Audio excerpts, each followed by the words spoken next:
right, good morning, guys.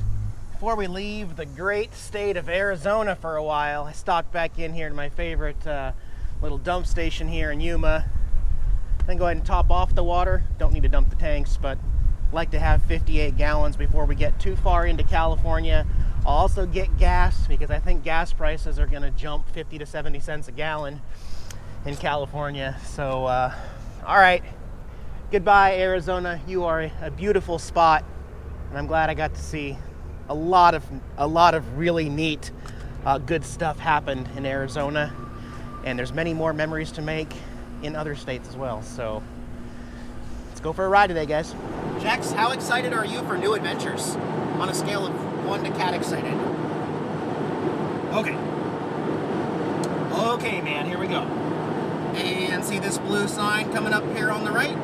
It says, "Welcome to California, entering Pacific time." Woohoo! All right. California may not be one of the best states to boondock in because of the big cities, but you know I'm gonna find RV-friendly spots. It's just in my nature, in my blood, so we'll figure it out, guys. Jax, we hit an inspection station here. Hide the catnip. Hide the catnip, Jax.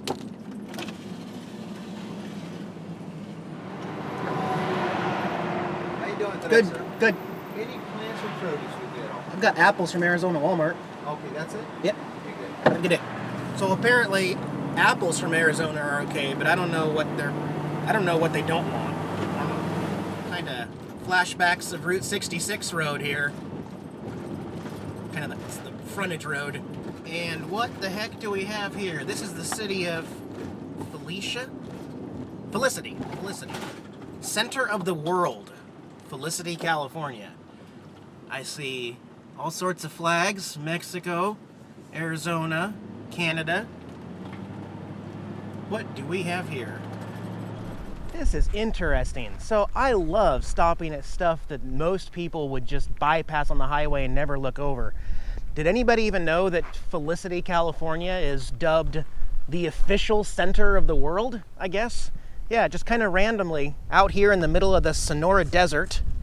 So to mark it from the aerial, I can't fly my drone here. It says it's restricted, but there's a shot of what it looks like here. And they do have a museum. Look at the spiral staircase to nowhere. There is a plaque, I'll read it to you right there. It says Escalier de Origin Tour Eiffel 1889. Well, sitting down trying to get my bearings straight, I'm not really sure where the entrance is. Oh, is it that way? No, you know what this is, guys. This is a sundial. This is a working, this is a very unique one though. I think that's supposed to be a replica bust of Michelangelo's finger pointing from the painting. Interesting. So this has something to do with the French. I don't want to sit in. They've got like an hour-long DVD you can watch. But anyway, this is a tribute to like the French Legion stuff.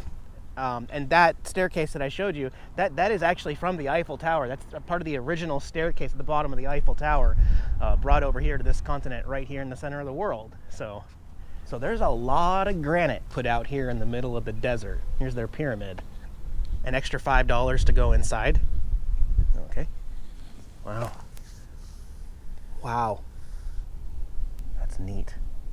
Oh, somebody already paid and left the door open so we can peek in for free. Cool. So all of these banks of pyramids represent something else. Like this is just the history of California and the history of Arizona on each side. That one across the way is for the Korean War. So there's some older stuff here too. History of the United States of America, 1776. Now we're talking. So these are all laser engraved. I guess they would have to be to withstand the heavy wind and sand. And the Sonora Desert is considered one of the hottest places in the country here. It gets brutally hot in this area of the desert. Hey, it's a Liberty Bell. Or like, what, a smaller version, replica of it at least. Cool. But we'll head up to the church real quick. The history of humanity.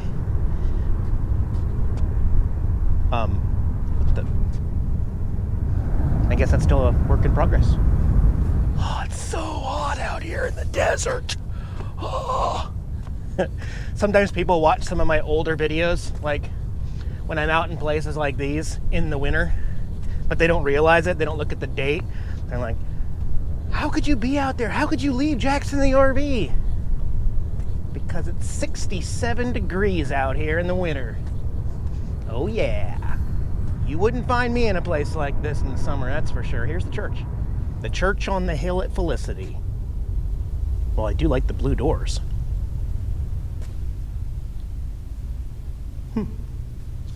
The Maze of Honor. So it is a maze, but I'm too short to see over. I'm gonna hold the camera up over it and see if you guys can see anything. I don't know what it symbolizes or anything, but yeah. Wow, this is amazing. Wow, wow. More laser inscribed dedications and stuff. Oh look, here's the pet wall. Some kitty cats and snakes and dogs.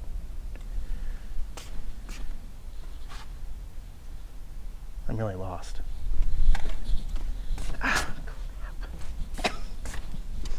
Okay, I made it. All right, let's get back on the road. I got an email from Walmart in Brawley. My package is ready for pickup there. So. Wow, look at all these sand dunes. We are literally on a highway built right over the Sonora Desert. That is interesting. And I don't know if you can see the dust, the wind blowing the sand over the highway. It's pretty neat. Well, we're getting off the interstate here. I know Aja Pandemonium was here a few weeks ago. The Imperial Sands Dune Recreation Area. Popular spot for ATVers. They'll go right up in here, but you need a permit of some kind and to use it and to camp overnight. So,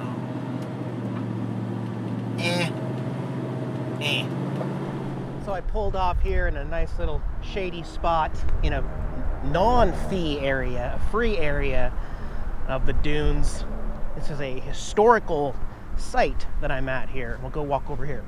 I know this is hard to see, but if you want to pause it there on the plaque and read it, it says Plank Road 1914 to 1927. This is a replica here that you can stand to walk, but if we look up here, there's part of the original remaining. We'll go get a little closer here. I read a little bit of the board back there, and it says that this plank was built out here in the desert in the early 1900s to lure people from Los Angeles to San Diego as a nicer road than the desert. Okay, really windy out here, guys, but there you go. So planks and steel, almost like railroad ties all the way up. So this is going to be my pit stop, guys, my spot. I'm here at the Walmart in Brawley, California, and it may be some time before I see another Wally World here. So got to stock up because I need teepee for my bunghole and groceries. And another little tip here, like I said, I'm picking up my anti-wobbler. I could not find that device at Tractor Supply. In fact, they have no idea what I'm talking about at Tractor Supply when I say an anti-wobbler for the hitch. No idea, not even in their catalog. But I did a search on Walmart, just out of the blue, and had like 9 results. And 2 of the 9 anti-wobblers are eligible for free store delivery. So I use the Walmart pickup services a lot on the road, especially if I know where I'm going to be in the next 4 to 6 days. That's what I did. And so I go in, show them my ID, they scan the barcode on my phone that says order pickup. Since I already paid with my debit card, it's just a quick in and out to pick it up. And so I'll go do that and do my shopping. And then once I get parked for the night at the campground, I'll install that and show you the difference. Okay, interesting. A lot has happened this afternoon that I was not planning on, but everything is awesome right now because I was waiting for Angela. We were gonna go to the campground together from here. And so I just decided, you know, what the heck? I'm gonna take all the bill of sale and the title and odometer and everything over to the DMV here in Brawley, California, and just see what happens. And I gotta be honest with you guys, it was easy. It was so much better than Washington. You have no idea how lucky you are. And I know people complain from California about the DMV's ridiculous rules and stuff, but come on. The only way this would have got done for me in Washington State, because the odometer reader, they don't accept what Californians do for the odometer verification. You can't print the form, and they won't mail you the form. You have to go to an office and get it printed on their special void-proof paper. Then I would have to fly back to California with a notary, sit down with the previous owner, sign it, get it notarized, and then hand deliver that back to Washington State. That's the only way I can get it titled and registered in Washington State. So now I'm good through July. It's already in my name. It already has California plates, so I don't even have to get new plates. It's already passed emissions last year, so I have now till July to put it in Washington State plates. So they're mailing the title back to Washington State. It'll be there in 3 weeks. I just need to take the title in, and to get motorcycle plates are there. But man, that was just so darn easy. I'm so glad I stopped in. So a little later than I planned, though. Now it's 4 o'clock and Angela doesn't want to go to the campground. I'm gonna go see her anyway, and we'll plan. We'll go from here, because I really dodged a bullet with getting it transferred in my name in California instead of Washington. Whew. Geez, could today be any better of a day? I am just in a fantastic mood. I called up Geico and switched the policy over to the new bike, and the premium didn't even change, which kind of surprises me. It's the same exact annual premium. So, and there was one concern, because now Geico's worried that my bike is double insured, which you can't do with them. But I was trying to explain it in a way, because the RV full-timers insurance that I have, it covers anything on the RV. So if I were towing a car, it wouldn't count, but because it's up on the hitch, I have an extra $3,000 replacement insurance policy on the RV, which includes the bike itself. Now, that doesn't work on the road, obviously, but if somebody ran into me when I was parked, or if a tree fell or something like that. So anyway, it's all good. I already printed off my ID cards with my printer on board, 100% good to go. So, and there's the anti-wobbler in this box here. I'll just show you what's going on. I think I already showed this stand back here. See this? See all that play? That's not this. That's just the wiggle room between where the hitch goes into the receiver. That's how you're getting all of this wobble. So that's why you need one of these. And they're hard to find, but like I said, they are available at Walmart. And if you're carrying anything on the back of your RV or truck or something, you might want one after you see how well this works. So I'll put a link below in the video description for this Walmart version, which they ship to your house or site to store. Alrighty, got her all installed there.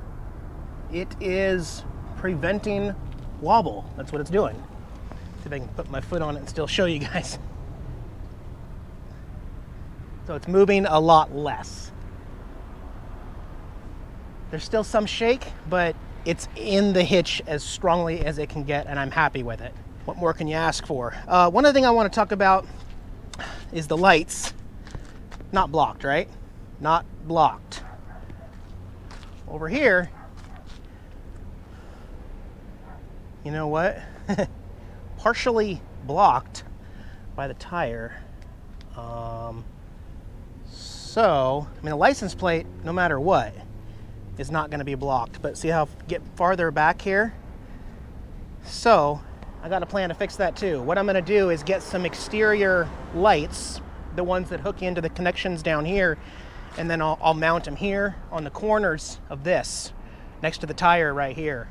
The ones with the turn signals and the brake lights and the running lights and all that, just to make sure. So I'm going to start looking at Amazon tonight for those, because I didn't realize that the tire technically is kind of blocking some of the visuals of this. Until then, I will do all of my turn signals out the window and brake lighting out the window, just to make sure, because California is weird and they might be kind of picky about that. So anyway, guys, have a good night.